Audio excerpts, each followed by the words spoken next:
తెలంగాణ రాష్ట్ర ముఖ్యమంత్రి రేవంత్ రెడ్డి వాళ్ళ అన్న తిరుపతి రెడ్డి పైన దాదాపు 8 మంది కాంగ్రెస్ పార్టీ ఎమ్మెల్యేలు కోపంగా ఉన్నారు అనేది వినబడుతున్నటువంటి చర్చ.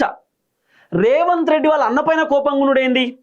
కోపంగా ఉంటే రేవంత్ రెడ్డి పైన కోపంగా ఉండాలి, కానీ వాళ్ళ అన్న పైన అసంతృప్తి ఏంది, అసహనం ఏందనేది ఈ వీడియోలో పిన్ టు పిన్ మనం మాట్లాడుకునేటటువంటి కార్యక్రమం చేద్దాం. ఇప్పుడు రేవంత్ రెడ్డి వాళ్ళ అన్న తిరుపతి రెడ్డి, రేవంత్ రెడ్డి వాళ్ళ తమ్ముడు కొండల రెడ్డి, రేవంత్ రెడ్డి వాళ్ళ ఇంకో అన్న ఆయన ఎక్కడో యుఎస్లో ఉంటాడట. వీళ్ళు ముగ్గురు తెలంగాణ రాష్ట్రంలో పెత్తనం చెలాయిస్తున్నారు.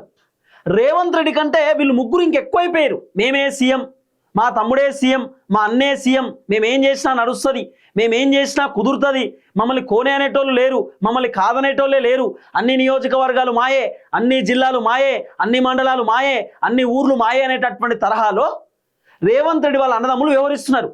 రేవంత్ రెడ్డి భారీ బహిరంగ సభలలో పబ్లిక్ మీటింగ్లలో చెప్తా ఉంటాడు ఏమని, ప్రెస్ మీట్లలో చెప్తా ఉంటాడు ఏమని, కేసీఆర్ది కుటుంబ పరిపాలన, కల్వకుంట్ల కుటుంబ పరిపాలన అని చెప్పి రేవంత్ రెడ్డి చెప్తాడు. మరి ఇప్పుడు అనుముల కుటుంబ పరిపాలన ఎట్లా?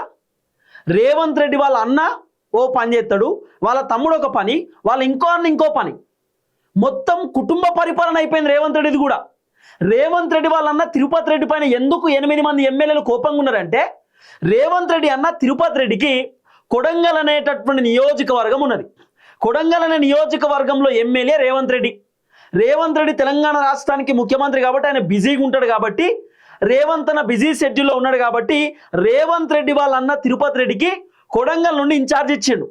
సో కొడంగల్లో తిరుపతి రెడ్డి మొత్తం కూడా ఆయనే ఎమ్మెల్యే, ఆయనే మొత్తం కొడంగల్ అంతా కూడా చూసుకుంటాడు, కొడంగల్లో రాజకీయాలు ఆయనే చేస్తాడు, కొడంగల్లో పరిపాలన కూడా తిరుపతి రెడ్డే చేస్తాడు. ఇప్పుడు కొడంగల్లో మాత్రమే తిరుపతి రెడ్డి చూసుకోవాలి, ఇటేట్ రమ్మంటే ఇల్లంతా నాదే అంటే కాదు కదా. ఇప్పుడు తిరుపతి రెడ్డి ఏం చేస్తాడు, కొడంగల్ను మాత్రమే కాదు, కొడంగల్ పక్కన ఉన్నటువంటి నియోజకవర్గాలన్నీ నాయే అంటున్నాడు. ఉమ్మడి మహబూబ్ నగర్ జిల్లా మొత్తం నాదే అంటున్నాడు, మహబూబ్ నగర్ జిల్లా కింద ఉన్నటువంటి నియోజకవర్గాలు మొత్తం నాయే అంటున్నాడు, వికారాబాద్ జిల్లా నాదే అంటున్నాడు. తిరుపతి రెడ్డి అన్ని నియోజకవర్గాలలో ఏలు పెడుతున్నాడు, అన్ని నియోజకవర్గాలలో పర్యటనలు చేస్తున్నాడు, అన్ని నియోజకవర్గాలలో తిరుపతి రెడ్డి మీటింగ్లు పెడుతున్నాడు, కార్యకర్తలతో మాట్లాడుతున్నాడు, గ్రౌండ్లో తిరుగుతున్నాడు. ఎంత ఘోరం! తిరుపతి రెడ్డి ఎమ్మెల్యేనా, ఎంపీయా, మంత్రా, ఎమ్మెల్సీయా, లేకపోతే వార్డు మెంబరా, సర్పంచా, జెడ్పీటీసా, ఎంపీడీసా, ఎంపీపీయా, లేకపోతే ఓ జిల్లా చైర్మనా, ఏంది? Who is Tirupati Reddy? రేవంత్ రెడ్డి అనేటటువంటి ఒక ముఖ్యమంత్రి లేకపోతే తిరుపతి రెడ్డి ఎవరు? తిరుపతి రెడ్డి వాళ్ళ తమ్ముడు రేవంత్ రెడ్డి కాకపోతే, రేవంత్ రెడ్డి వాళ్ళ అన్న తిరుపతి రెడ్డి కాకపోతే తిరుపతి రెడ్డి ఎవరు? తిరుపతి రెడ్డిని ఎవరు గుర్తిస్తారు? తిరుపతి రెడ్డి కొడంగల్ అనేటటువంటి నియోజకవర్గానికి సపరేట్ ఒక స్టేట్ లెక్క చూస్తున్నాడు. కొడంగల్ అనేది ఒక సపరేట్ స్టేట్, ఆ స్టేట్కు సీఎం తిరుపతి రెడ్డి. తిరుపతి రెడ్డి మొత్తం రాజకీయాలు చేస్తారట. ఈ మధ్యకాలంలో వికారాబాద్ ఎమ్మెల్యే గడ్డం ప్రసాద్ సార్కి కొడంగల్ నియోజకవర్గ ఇన్ఛార్జు తిరుపతి రెడ్డికి పంచాయతీ అయితే ఉందనేది వినబడుతున్నటువంటి చర్చ. ఎందుకు పంచాయతీ అంటే, తిరుపతి రెడ్డి వికారాబాద్ జిల్లాలో తిరుగుతుండట, వికారాబాద్లో ఇష్టానుసారంగా వ్యవహరిస్తున్నట, కార్యకర్తలతో మాట్లాడుతున్నాడ, లీడర్లతో మాట్లాడుతున్న, ఫ్లెక్సీలు కట్టించుకుంటున్నాడు, బ్యానర్లు కట్టించుకుంటుండట, ఓ యూత్ లీడర్ అంటుండట, మొత్తం జిల్లాలో మొత్తం పర్యటనలు చేస్తుండట. మరి వికారాబాద్ ఎమ్మెల్యే ఆల్రెడీ గడ్డం ప్రసాద్ అన్న ఉన్నాడు, కాంగ్రెస్ పార్టీ సీనియర్ లీడరు, స్పీకర్గా పనిచేస్తున్నాడు.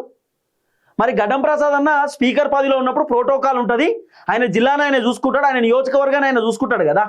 కానీ తిరుపతి రెడ్డి మాత్రం మొత్తం కొడంగల్ చుట్టుపక్కల ఉన్నటువంటి నియోజకవర్గాలు మొత్తం ఆయన చూసుకుంటాడు. తాండూరు, ఉమ్మడి మహబూబ్ నగర్ జిల్లాలో ఉన్నటువంటి నియోజకవర్గాలు అన్నీ తిరుపతి రెడ్డి తిరుగుతుండట. ఏంది అర్థం ఏంది? తిరుపతి రెడ్డి ఏమన్నా పిసిసి అధ్యక్షుడా?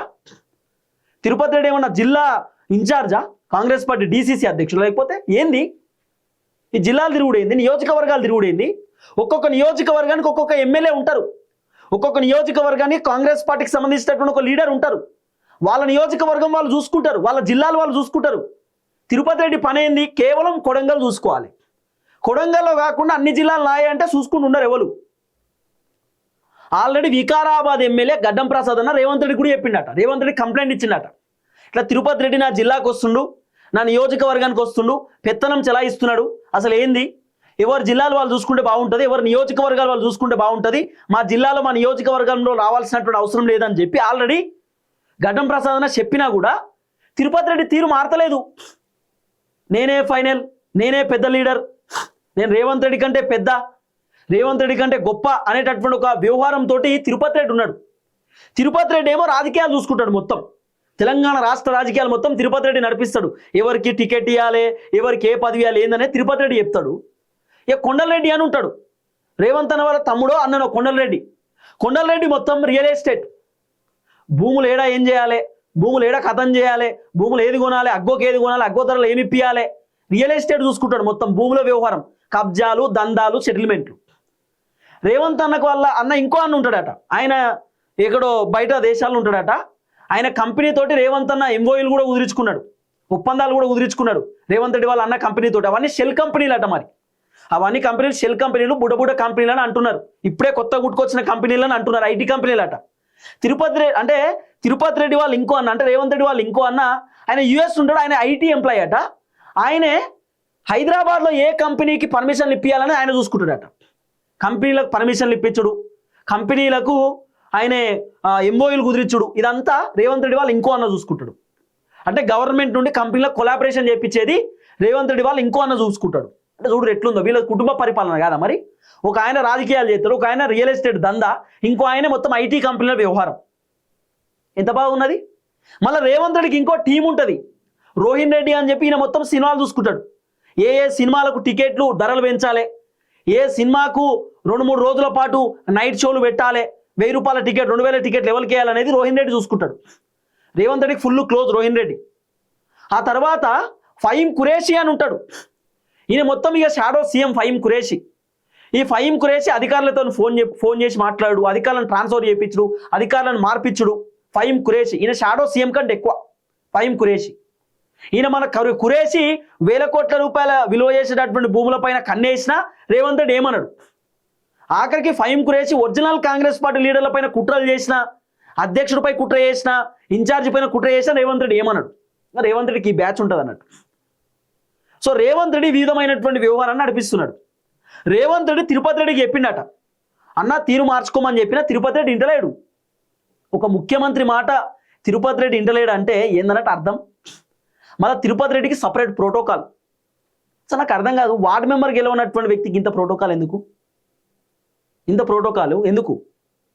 ఆయనకు సపరేట్ గన్మెన్లు, కాన్వాయ్లు, ల్యాండ్ క్రూజర్ కారు, మంత్రులకు ఇస్తారు land cruiser car. Tirupati Reddy తిరుగుతాడు కారు, ఆయన కాన్వాయి కథ. తిరుపతి రెడ్డి పలాని నియోజకవర్గాన్ని పోతున్నంటే లైన్లో కలెక్టర్ నిల్చోవాలి, తర్వాత అడిషనల్ కలెక్టర్ నిల్చోవాలి, పక్కన ఆర్డీఓ, ఎంపీడీఓ, ఎంఆర్ఓ, ఆ జిల్లాకు సంబంధించినటువంటి ప్రభుత్వ అధికారులు. తిరుపతి రెడ్డి అన్న స్కూల్కి పోతుంటే పిల్లలు పరేడ్ చేసుకుంటూ వచ్చి సెల్యూట్ సార్ అనాలి తిరుపతి రెడ్డికి. మరి ఈయన పెద్ద మనిషి కదా, బాగా కొడంగల్ అనేటటువంటి ఒక మొత్తం స్టేట్కి సీఎం కదా, ఇక సెల్యూట్ కొట్టాలి ఈయనకు. ఎడబోతుంది సార్ పరిపాలన, ఏం పరిపాలన ఇది? తిరుపతి రెడ్డి అధికారులకు ఫోన్ చేసి చెప్తారట, అయ్యో ఈ పని చేయమంటే చేస్తారట అధికారులు. అదే ఎమ్మెల్యేలు అధికారులకు ఫోన్ చేసి ఈ పని చేయమంటే చేయరట, తిరుపతి రెడ్డి చెప్తే చేస్తారట. కథం. ఇంత పవర్ ఉందా తిరుపతి రెడ్డికి? ఏం పవర్ మరి అర్థమైతలేదు. తిరుపతి రెడ్డి ఇల్లు ఎఫ్టీఎల్ బఫర్ జోన్లో ఉంటే రేవంత్ రెడ్డి కూల్చేయడు, పేదవాళ్ళ ఇల్లు మాత్రం టకాటగా కూల్చేస్తాడు. అంటే రేవంత్ రెడ్డి కథ ఎట్లుందో గీనే అర్థమవుతుంది. సొంత అన్న ఇల్లు జోలికి మాత్రం రేవంత్ రెడ్డి పోడు. తిరుపతి రెడ్డి కోర్టుకు పోయి స్టే తెచ్చుకుంటాడు. మరి కోర్టుకు పోయి స్టే తెచ్చుకొని ఇంజెక్షన్ ఆర్డర్ ఉండి అట్లనే కూల్చేయొద్దు అనేటటువంటి ఆర్డర్ ఉన్నా కూడా రేవంత్ రెడ్డి ఆదివారం రోజు పోయి ఇల్లులు కూల్చేస్తారు హైడ్రాని పెట్టి. మరి రేవంత్ అన్న వాళ్ళ తిరుపతి రెడ్డి ఇల్లుకు హైడ్రా వర్తించదా? హైడ్రా కళ్ళు కనబడతలేవా, చేతులు పనిచేస్తలేవా, కాళ్ళు నడుస్తలేవా హైడ్రాకి? కాంగ్రెస్ పార్టీ ఎమ్మెల్యేలు, ఎంపీలు, మంత్రులు, ఎమ్మెల్సీలు, బీఆర్ఎస్ పార్టీకి సంబంధించిన మాజీ మంత్రులు, ఎమ్మెల్యేలు, మాజీ ఎమ్మెల్సీలు, మాజీ ఎంపీలు, వీళ్ళందరికీ సంబంధించిన ఫామ్ హౌస్లు ఎఫ్టీఎల్ బఫర్ జోన్లో ఉన్నాయి. హిమాయత్ సాగర్ పక్కన ఎన్ని ఉన్నాయి ఫామ్ హౌస్లు? చేవేళ్లలో ఎన్ని ఫామ్ హౌస్లు ఉన్నాయి ఎఫ్టీఎల్ బఫర్ జోన్లో? 111 జీవోలో ఎన్ని ఫామ్ హౌస్లు కట్టుకున్నారు? హైడ్రా కళ్ళు కనబడతలేవా? గవర్నమెంట్ భూములలో ఎంతమంది రాజకీయ నాయకులు ఫామ్ హౌస్లు కట్టుకున్నారు? హైడ్రా కళ్ళు కనబడతలేవా? హైడ్రా కళ్ళు మూసుకుపోయినాయా? మొన్న ఒక స్కూల్ కూల్చేసిరు, 250 మంది చదువుకుంటున్నటువంటి పిల్లలకు సంబంధించిన స్కూలు కూల్చేసిరు. మరి ఆ పిల్లల పరిస్థితి ఏంది? మరి ఓఐసీకి సంబంధించినటువంటి ఫాతిమా కాలేజ్ జోలికి ఎందుకు పోతలేరు? సకలం చెరువులో ఉన్నటువంటి కాలేజ్ ఎందుకు కూల్చేస్తలేరు? దమ్ము లేదా ప్రభుత్వానికి? ధైర్యం లేదా ప్రభుత్వానికి? ఓఐసీ కాలేజ్ జోలికి ఎందుకు పోరని అడుగుతున్నా నేను.